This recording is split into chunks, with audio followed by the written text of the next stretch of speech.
सरकार ने जीएसटी दरों में बड़ी कटौती की है, लेकिन क्या इससे अर्थव्यवस्था को आशा अनुरूप गति मिलेगी? क्या इस कटौती से आपकी बचत बढ़ेगी या सरकार की जेब भरेगी? जीएसटी रिफॉर्म की पूरी इनसाइड स्टोरी आप इस वीडियो में जानेंगे। आपके साथ मैं हूं समर्थ प्रेरणा और आप देख रहे हैं P18 हाइलाइट्स। कहानी की शुरुआत होती है 15 अगस्त को लाल किले से हुए पीएम मोदी के भाषण से, जिसमें वो दिवाली से पहले जीएसटी कटौती का तोहफा जनता को देने का वादा करते हैं। पीएम मोदी के वादे को पूरा करने के लिए सरकार ने मसौदा तैयार किया, जिसमें 12 और 28% का स्लैब खत्म कर 5% और 18% के 2 स्लैब रखने का प्रस्ताव जीएसटी काउंसिल की बैठक में रखा गया। इस प्रस्ताव को सर्वसम्मति से स्वीकार कर दिया गया। जीएसटी दरों में बदलावों के साथ अब रोजमर्रा की जरूरत की चीजों से लेकर स्वास्थ्य सेवाएं, शिक्षा और यहां तक कि ऑटोमोबाइल भी काफी किफायती हो गए हैं। इन सुधारों पर पीएम मोदी कह रहे हैं, ये कटौती आबादी के जीवन को आसान बनाने, साथ ही अर्थव्यवस्था को मजबूत करने के मकसद से की गई है। चलिए प्रधानमंत्री के इस कथन का लिटमस टेस्ट करके देखते हैं।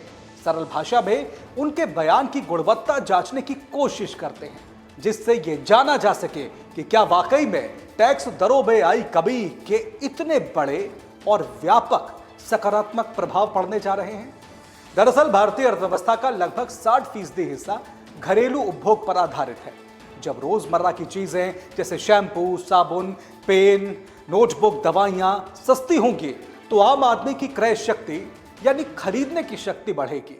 एक मध्यम वर्गीय परिवार की मासिक बचत बढ़ेगी। ये बचत या तो उपभोग में या निवेश में जाएगी। कंजम्पशन यानी घरेलू खपत बढ़ने से लोग ज्यादा सामान खरीदते हैं। जब मांग बढ़ती है तो उत्पादन में भी इजाफा होता है, मतलब उद्योग और बाजार दोनों को बूस्ट मिलता है।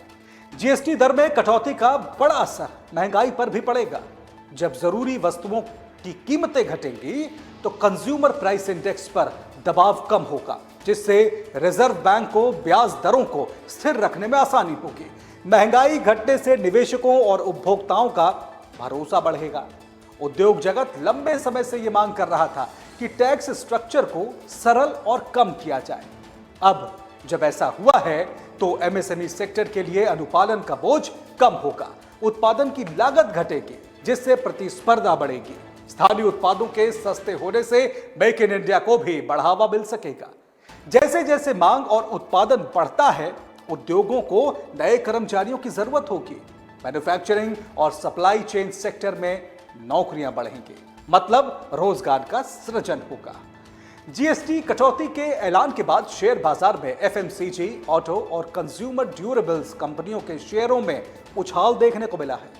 यानी घरेलू और विदेशी निवेशकों का भरोसा बढ़ रहा है। पहली नजर में लगता है कि जीएसटी दर घटाने से सरकार की आमदनी कम हो जाएगी, लेकिन असल में यह पूरा सच नहीं है। दरअसल जब टैक्स दरें घटती हैं तो सामान सस्ता होता है, आम आदमी ज्यादा खरीदारी करता है, ज्यादा बिक्री होने से टोटल टैक्स कलेक्शन बढ़ता है। तो आपने देखा कैसे एक फैसले से इतनी सारी चीजें प्रभावित होती हैं। ये सब कुछ मानो एक चक्र की तरह चलता है। अंत में हम ये कह सकते हैं कि जीएसटी की दरों को कम करने के फैसले से आम आदमी की बचत बढ़ेगी, यानी आपकी जेब में पैसे बढ़ेंगे। मांग में इजाफा होने से उत्पादन बढ़ेगा तो उद्योगों को लाभ होगा। जब उद्योग बढ़ेंगे तो नौकरियां भी बढ़ेंगी। पैसे का प्रवाह बढ़ने के साथ साथ सरकार की जेब भी गर्म होगी। ऐसे में क्या हम ये कह सकते हैं कि जीएसटी रिफॉर्म्स पर आया पीएम मोदी का बयान लिटमस टेस्ट में पास हुआ? जवाब कमेंट बॉक्स में अपनी राय देकर हमें जरूर बताएं।